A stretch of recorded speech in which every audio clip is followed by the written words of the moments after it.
Recently, I spent 2 weeks photographing and exploring Tokyo.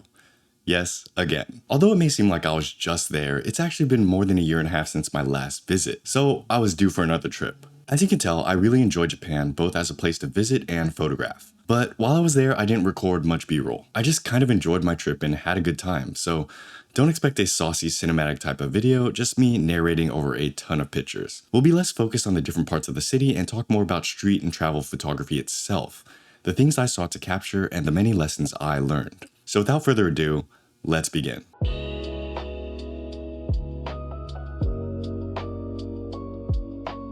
Simple streets and perspectives.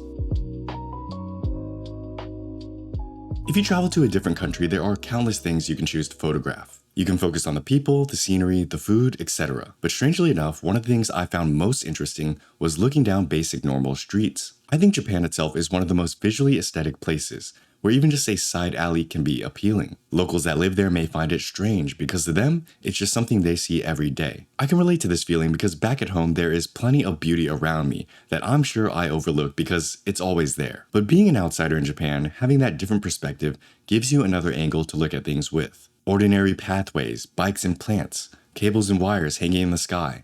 So many little things that add to a scene I found pretty and took pictures of. Oftentimes it was nothing fancy, just simple perspectives, straight down with the same 35mm over and over again. But I thought it would be cool to compile a bunch and compare them side by side. Each one is roughly the same shot with a similar feeling, but with an appeal of its own for different reasons. I'm quite happy with the results of this little side quest, but let me know down in the comments below what you think. It's funny because sometimes as a photographer, you'll be taken by something and almost want to scream, "Is no one seeing this right now?" But you also don't want to freak out because, dude, it's just a sunset, a bike, or whatever. But that's both a funny and underrated aspect about photography that probably doesn't get highlighted enough. The visual appreciation for what's happening, whether it's a magnificent moment or a small ordinary one, sucks you back into the present. Because while everyone else is bothered by what problem they're worried about, the thing they have to do next, the last bad thing that happened to them, you are enthralled by the beauty of the world. That appreciation itself can pull you out of this fake game of life you were playing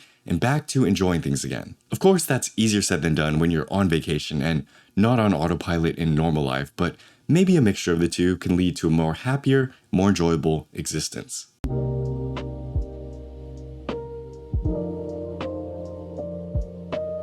Ikebukuro. One of the many areas in Tokyo that doesn't get enough love is a district called Ikebukuro, where places like Shinjuku is the hub for nightlife and drinking, Akihabara for hobbyists, and Shibuya for shopping. Ikebukuro is kind of like a blend of all three, in a good way. I didn't go there at night, so I can't speak too much about the nightlife, but shopping there was a good experience. I could readily find more things I couldn't find at other places and for better prices. It was crowded, but not terrible, and there's a little more for everyone there. As for photography, anywhere in Tokyo is great, honestly. But in Ikebukuro, I found myself most focused on pockets of light. It's a simple street photography technique, but if you're in an area with many buildings, you'll occasionally get streams of light shining through the gaps. Those areas of light you can use to light your subjects and fish as they walk through, making for some easy street photography compositions. I got a few shots here and there, but there were way too many people to just get one subject highlighted. In fact, I got better results with the same technique another day in Chiba, which was less crowded. But if you're patient, you can actually get a lot of good results with this method.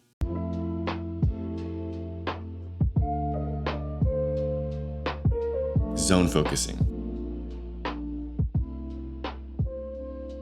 In street photography, one of my biggest struggles is taking pictures of people from the front. It's a bit intimidating and feels intrusive to stick a camera at the face of a stranger. I don't want to bother them, and yet I want to get the shot without them knowing I'm there, because there's something captivating about this moment, and them seeing me would ruin that. Similarly, walking up and asking for permission isn't exactly my cup of tea. There's nothing inherently wrong with it, but it changes what I consider street photography into portrait photography, or street portraits.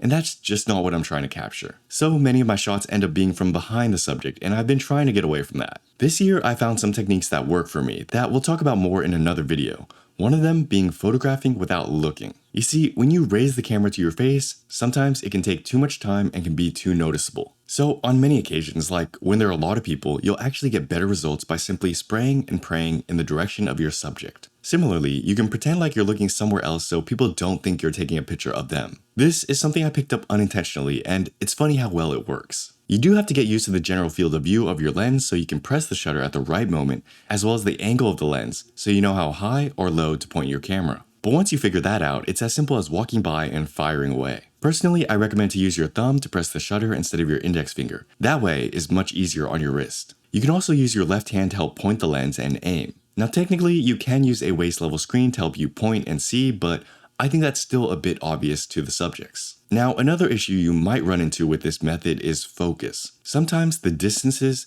the moving subjects, and not looking at your screen can make it hard for your camera to grab focus accurately. I ran into this problem a lot because my camera would often focus on the background instead. It's a little annoying because you're shooting blindly, so you can't adjust and tell your camera what to focus on, even if you know what to focus on. The only workaround I've personally found was to switch my camera to manual focus, raise the aperture, and start zone focusing. And ironically, this method worked way better than I thought it would. I found myself catching subjects in focus much easier, and all I had to do was worry about the framing and the distance between me and them. If you're not sure what zone focusing is, it's essentially presetting your focus to a range based on your aperture and distance, and then taking pictures within that range, ignoring everything else. It has its limitations when you need to switch your focus, but for this style of walkthrough, it works very well. What most people will do is set their cameras to f8, which has a wide range of focus, so your hitbox is higher. Personally, I like the look of a wider aperture, lower number, so I went with f4, and one day, when I get better, might be inclined to shoot at f2. I did find the wider aperture made some parts of my images out of focus, so I have to be more careful with that in the future. If you're confused about where to set your aperture, understand this. The higher your aperture, the bigger your zone of focus, and therefore the less accurate you need to be with your distance, and the less shots you'll miss. So start with f8 if you're unsure. Also, there is a bit of trial and error when it comes to zone focusing, so don't get too deterred if you mess up. Something else that helps is to preset your distance by pressing the AEL or AFL button on the back of your camera. This button varies by camera, but for Fujifilm, it allows you to autofocus while you're in manual mode, so you don't have to use the ring. Typically, I'll AFL a subject that's at the ideal distance for the pictures I want. Then, I'll mentally store that distance, and whenever a subject's in range, I'll take the photo. If I need to change my zone of focus, I'll recalibrate it by pressing AFL on another subject. Pretty easy and effective. So zone focusing ended up working a lot better than the blind autofocus shooting, and I think I got a lot of decent shots from it. It makes it much easier to shoot from the hip and avoid awkward street photography if you're like me and struggle with photographing faces. It's also especially effective when you're moving through large crowds. It can take some time getting used to, but when mastered, can make street photography much easier.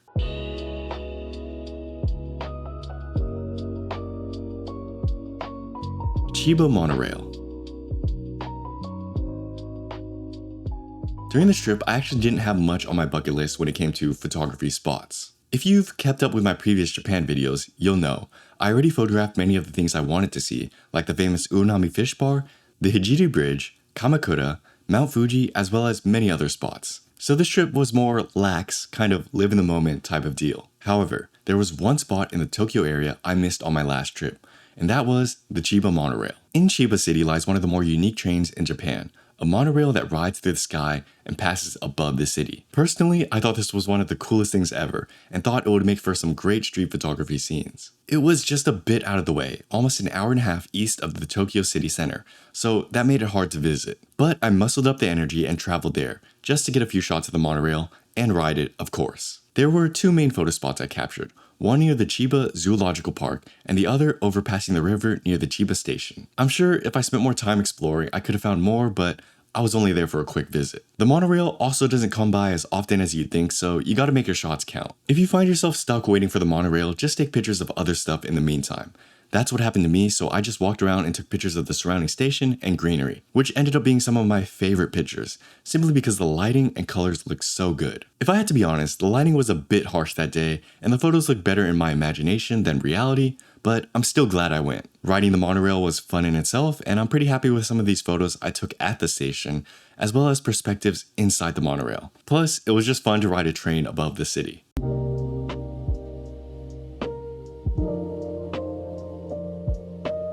Lessons about street photography. So overall, my trip with the Fujifilm x100vi in Tokyo went much more smoothly this time around. With me, I also brought the X-T4, the 18-55, and the 33mm f1.4, but didn't touch them even once. It was just too convenient to use something like the 6. Of course, the context of the trip matters. If I visited more viewpoints or scenic spots, I'm sure I would have used the X-T4. But to this day, I think a point-and-shoot camera is probably best for most casual photography enthusiasts. Bigger lenses and bigger bodies might get you better results, but they're a pain in the ass to travel with as well as less discreet. Furthermore, being more serious about photography can sometimes give you a more stressful travel experience. So if you're like me and want to enjoy both, it's hard to go wrong with a point-and-shoot camera. I surprised myself with just how many good shots I was able to get by not trying so hard and just blending in. Whereas street photography before used to take more effort and intentionality, street photography lately feels more like an interlay between living and acting. I know most of what I have to do, and sometimes my body moves even before my mind does. I'm not taken from the moment, and I feel like I enjoy it just as much,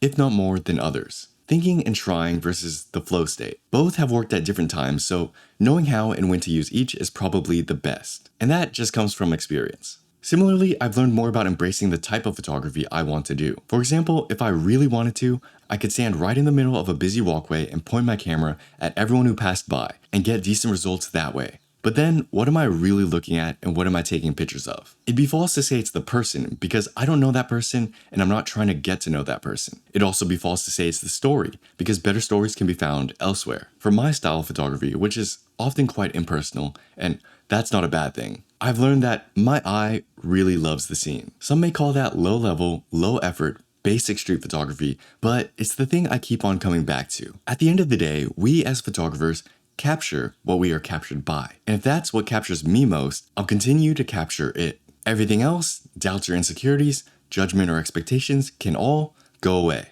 That, security in what I do, has truly become solidified in me on this trip. So anyways, if you enjoyed this video, share this with a friend and stay tuned for more. If you want to learn more about improving your photography, shoot more and stress less, check out Photography Systems. It's there we learn about the process and psychology of getting better. I think you'll find it useful. Anyways, thanks for watching. I'll see you next week in another video.